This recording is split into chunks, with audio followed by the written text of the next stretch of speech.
Հայաստանի տարածքում ադրբեջանական հողերի գոյության մասին հայտարարած Ալիևին Փաշինյանը արձագանքել է գրեթե մեկժամյա ելույթով առանց Ադրբեջանի նախագահի անունը տալու։ Եվ մենք պետք է զգույշ լինենք պատմության հետ։ Ռուսական կայսրությունում հրատարակված 20-րդ դարի քարտեզներում Իլհամ Ալիևի վստահեցմամբ Հայաստանի այսօրվա տարածքի շատ տեղանունների ադրբեջանական տարբերակներն են նշված։ Այդ քարտեզներում չկա լիճ Սևան անունով, կա Գյոյչա լիճ։ Փաշինյանը Ալիևի այս հայտարարությանը պատասխանելու համար նոր տեսություն է զարգացնում։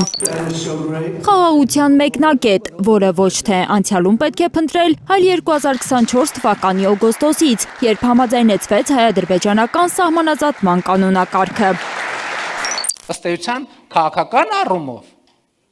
կոնֆլիկտը ավարտված է, կոնֆլիկտը լուծված է, բայց մենք պետք է հասկանանք, որ սոցիալ հոգեբանական առումով եւ 30 եւ ավելի տարվա սոցիալ հոգեբանությունը մի երևույթ չէ, որ ուղակի կարելի է անջատիչը անջատելով եւ արգելակները քաշելով կանգնեցնել։ Սոցիալ հոգեբանական կոնֆլիկտի սրման միտումներ է նկատում Հայաստանի վարչապետը։ Պատմական հայրենիքը Հայաստանում հաճախ է դառնում քննարկման թեմա, ինչը հայելային էֆեկտով սրում է տրամադրությունները Ադրբեջանում։ Ադրբեջանում օրինակ հնչում է Բասարգեչար անունը, այնքան Հայաստանում հնչում է Արցախ անունը կամ Կովսական անունը, երբեմն Հայաստանում եւ Ադրբեջանում ընկալում եւ տեսնում են պատմության մի մասը միայն։ Ինքը խնդիրը լուծելու համար հայ հասարակությանը հորդորել է պատմական Հայաստանը փոխարինել իրական Հայաստանով։ Դրա համոզմամբ դեպի խաղաղություն տանող միակ ճանապարհն է դա։ Վերջին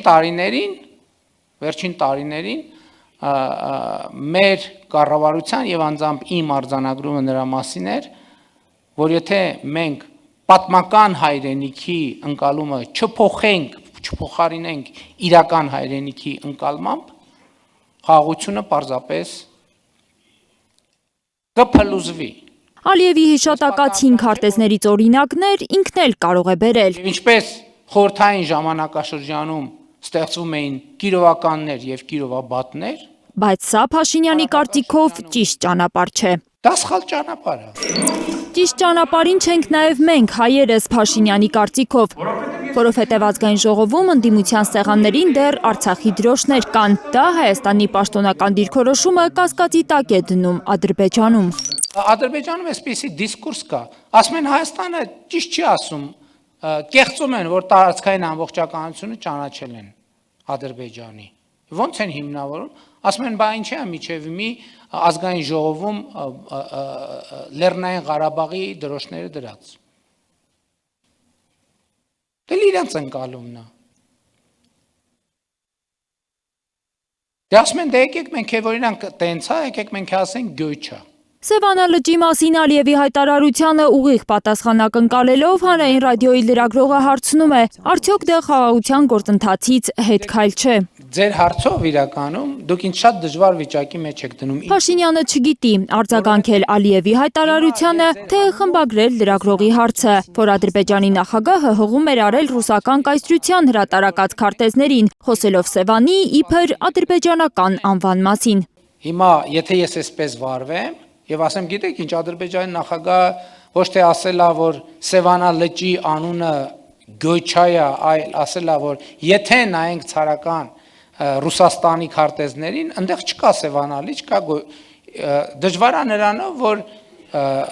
ես փոխանակ ձեր հարցին պատասխանեմ, նախ պիտի պարզաբանեմ, թե ինչ ասել Ադրբեջանի նախագահ։ Այս պատասխանից կարելի է հասկանալ, որ Փաշինյանը իր ադրբեջանցի գործընկերոջ խոսքերում տարածքային հավակնություններ չի տեսնում։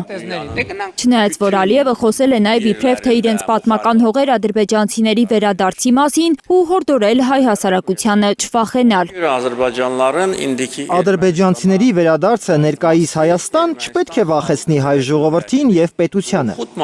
Մենք պետք է վերադառնանք մեր պատմական հողերը մեքենաներով, ոչ թե տանկերով։ Tanklarla yox, Avtomobillər də qayıtmalıyıq. Արցախցիների հայրենիք վերադարձը գրեթե տաբու թեմա է հռչակում Փաշինյանը, դա պատմական հայրենիքի մասին է հիշեցնում։ Դա նշանակում է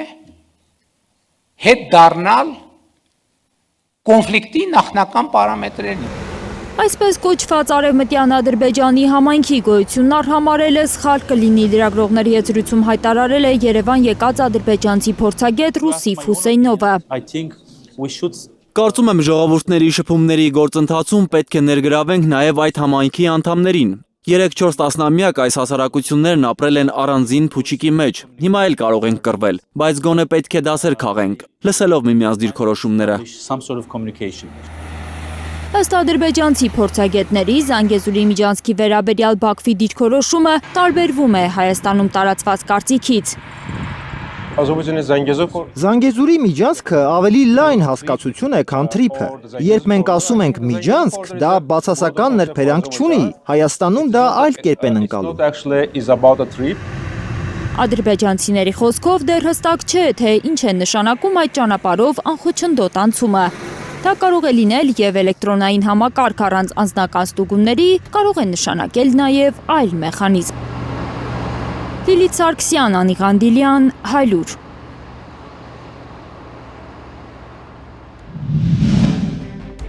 Հայաստանում եւ աշխարհում տեղի ունեցող իրադարձությունների մասին առաջին իմանալու համար բաժանորդագրվեք մեր ալիքին, սեղմեք զանգակը, որ բաց չթողնեք ամենահրատապը, ամենակարևորն ու հետաքրքիրը։